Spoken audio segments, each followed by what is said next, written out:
Inilah pohon ajaib dari surga yang tumbuh subur di Indonesia bahkan dunia. Saking istimewanya, pohon ini bahkan diabadikan dalam Quran surah Al-Waqi'ah dan kelak akan menjadi tempat berteduh bagi para penduduk surga. Pohon ini namanya adalah pohon sidr atau pohon bidara. Saking mulianya, Nabi Muhammad bahkan mengancam orang-orang yang sengaja merusak dan mengeksploitasi pohon ini. Rasulullah SAW bersabda, "Barang siapa menebang pohon bidara, maka Allah akan membenamkan kepalanya dalam api neraka." Hadis riwayat Abu Dawud. Tentu terdapat maksud tersendiri mengapa Rasulullah mengecam sekeras itu ketika melarang mengeksploitasi pohon bidara.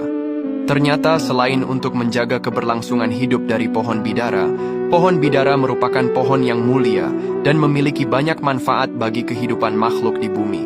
Pohon bidara merupakan salah satu di antara pohon yang tumbuh di surga.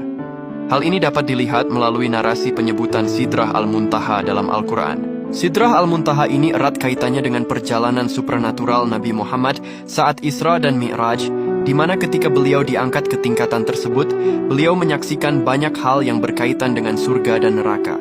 Sidrah diketahui sebagai jenis pohon yang rindang. Pohon ini memiliki 3 keistimewaan, yaitu rindang, lezat, dan beraroma harum. Pohon bidara di akhirat kelak tidaklah berduri. Allah telah mencabut semua durinya dan menjadikan tempat yang awalnya dipenuhi dengan duri menjadi tempat munculnya buah dari pohon bidara ini. Jadi, pohon sidr yang ada di akhirat tentu berbeda dengan pohon sidr yang ada di dunia. Jika di dunia pohon sidr memiliki duri yang banyak sedang buahnya sangat sedikit, namun ketika di surga pohon sidr penuh dengan buah tanpa ada satu duri pun yang menempel di pohonnya. Dalam dunia kesehatan, buah, biji, daun, kulit kayu, dan akar dari pohon bidara berkhasiat sebagai obat, terutama untuk pencernaan dan tapal untuk luka. Selain itu, dalam Islam daun bidara juga bermanfaat untuk berbagai hal seperti menyembuhkan dan mengusir gangguan jin.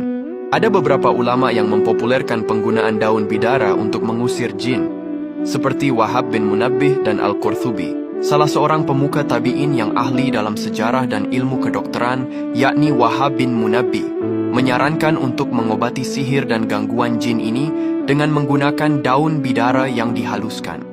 7 lembar daun bidara yang dihaluskan tersebut kemudian ditambahkan air dan dibacakan ayat kursi, surat Al-Kafirun, surat Al-Ikhlas, surat Al-Falaq, dan surat An-Nas. Dalam Islam, daun bidara juga digunakan untuk membersihkan tubuh jenazah dari najis.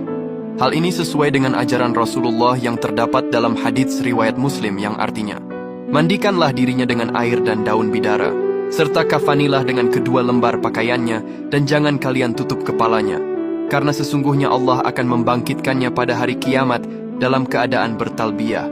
Hadis riwayat Muslim.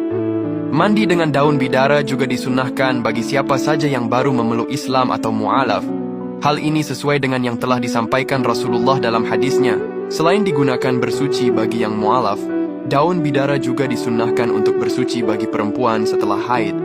Manfaat daun bidara untuk bersuci setelah haid juga disebutkan dalam salah satu hadis. Subhanallah, semoga kita semua menjadi golongan orang-orang yang bisa bernaung di bawah pohon bidara kelak di surga. Amin.